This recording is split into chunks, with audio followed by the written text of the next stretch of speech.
Juan Kapitulo 6, versikulo 35. Si Jesus miingon kanila, "Ako mao ang pan nga naghatag sa kinabuhi. Ang muari kanako dili nagayod gutomon, ug ang mutuo kanako dili nagayod uhawon." Ang mga puno Pan sa kinabuhi. maglikon unta sa mong pagtuo o gagaka kami sa pagtuman sa imong mahal nga kasuguan. Ginoo manaa kaninyo, Santos ng Ebanghelyo sumala ni San Lucas. Napuno sa Espiritu Santo ang iyang amahan nga Zacarias, nanagna, daygon nato ang Ginoo, ang Diyos sa Israel, kay miani siya aron pagtabang sa iyang katawhan, paghatag kanila kagawasan. Ipaanhin niya kanato ang usa ka gamhanang mangluluwas na kaliwat sa iyang slugoon nga si David. Kini maoy iyang giingon kaniadto pinagi siya mga balaang propeta. Misaad siya sa pagluwas kanato gikan sa tuwang mga kaaway. Gikan sa gahom nitong tanan nga nagdumot kanato. Mingon siya, mapakita siya kaluoy sa tuwang mga katigulangan ug mahinumdum sa balaang kasabutan. Misaad siya sa tuwang amahan nga si Abraham, nanumpa, ngaya kitang luwason gikan sa ato ang mga kaaway. Umitugot kanato na mag-alagad kaniya sa walay kahadlok o mahimong balaan o matarong at ubangan niya sa tibuok natong kinabuhi. O ikaw, anak ko, tagon ka ang propeta sa Dios nga labing halangdon. Mag-una ka sa Ginoo aron pag-andam sa iyang dalan o pagpahibalo sa iyang katawhan nga maluwas sila. Pinaagi sa pagpasaylo sa ilang mga sala. Kaya ang ato ang Diyos maluluyon ug malumo. Siya maoy nagpadanag kanato sa banag-banag na masanagon sa tuang kaluwasan ug mubanwa gikan sa langit ang tanang nagpuyo sa mangit-ngit nga landong sa kamatayon, pag-agak sa tuang mga lakang ngadto sa dalan sa kalinaw.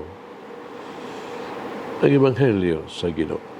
Pasalamati ang Ginoo kay siya maayo, ang iyang gugma mulungtad hangtod sa kahangturan. Pasalamati ang Diyos sa tanang mga Diyos, ang iyang gugma malungtaron. Pasalamati ang Ginoo sa mga Ginoo, ang iyang gugma malungtaron.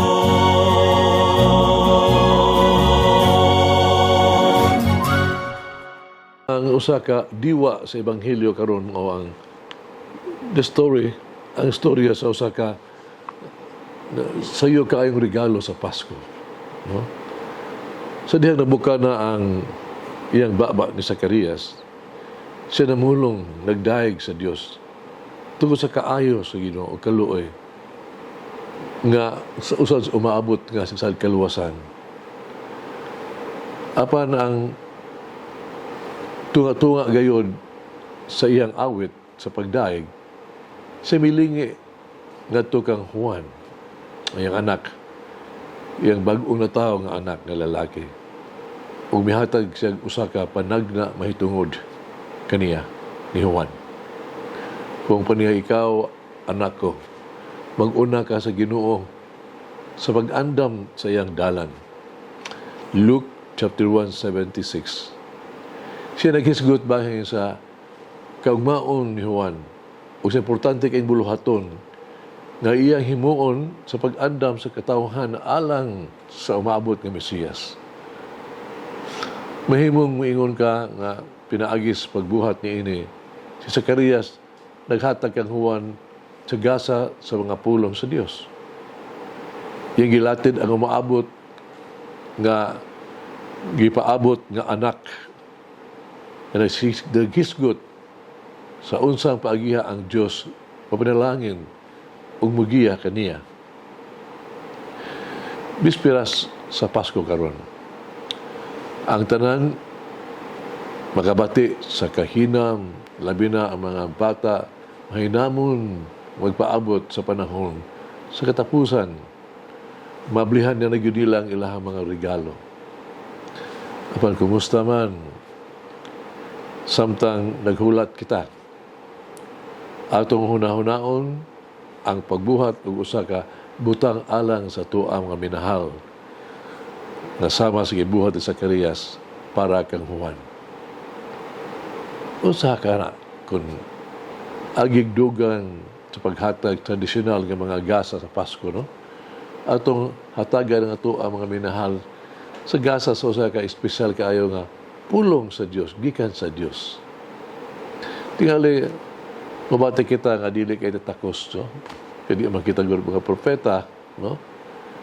Pero sa paghihaka kita maka paambit sa pulong sa Dios. Isulti lang nato gikan sa atong kasing-kasing mga pulong ba nga sa imuhang una-una, no? Gusto sa Dios nga isulti kanila nga makatandog kanila. Di na nimo kinahanglan isulti nga bisan unsa. Kaya isulat lang, no? Ang mga pulong, no? Sa papel, in a note, ng mga pagkadasig sa imong isikataw. Encouraging words. Hinumdum ba?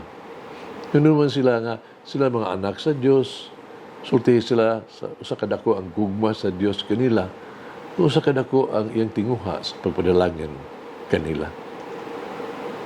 Ang mga pulong sa pagdasig, nasama ni ining magkahimog yun og dako kay efekto eh. No? Encouraging. Kitsinhebalo. Ay imo lang mubo nga mga sulat, mga pulong ba nga imong ipaambit nila. Magapukaw nila og tinguha diya sa kanila, mahimo nilang gitawag natong inspired, no? Kini lakang magpaduol lang ato sa Ginoo. Mampog ta Ginoo tabangi unta, no? Nakita, no? Mapanalaginan ang katawhan diha ng panahon sa Pasko. Magampo kita. Labing gamhana nga Diyos. Yung lagi nga mga kusog sa kalubuton o sa buhat. Umaayo aron si Kristo. Makita mahinamon sa pag-abi sa iyahang pag-abot. Ug tawgon kami sa iyang kiliran dito sa gingharian sa langit. Din siya nagpuyog naghari ubang kanimog sa Espiritu Santo sa ka Diyos hangtod sa kahangturan. Amen. Mama Mary, help me to gratefully welcome the Lord into my heart and respond to His will. Malangin ang Diyos magagahom sa tanan. Amahan na Anak, Espiritu Santo. Amen. May the Lord of the divine mercy bless us all, heal us from all diseases and suffering. Ayun unta niya kita, tanang mga sakit na to sa lawas o sa kalag, body and soul. In the name of the Father, the Son, and of the Holy Spirit. Jesus, I trust in you. Amen. Whoever eats the bread of life will never hunger, says the Lord. Kay galaan inyong nabati ang pagpaambit ug hamubong pamalandong sa pulong sa Dios pinaagi sa tulumanon pan sa kinabuhi nga gidumala ni Monsignor Daddy Silva. Hangtod na usab sa sunod higayon, daghang salamat.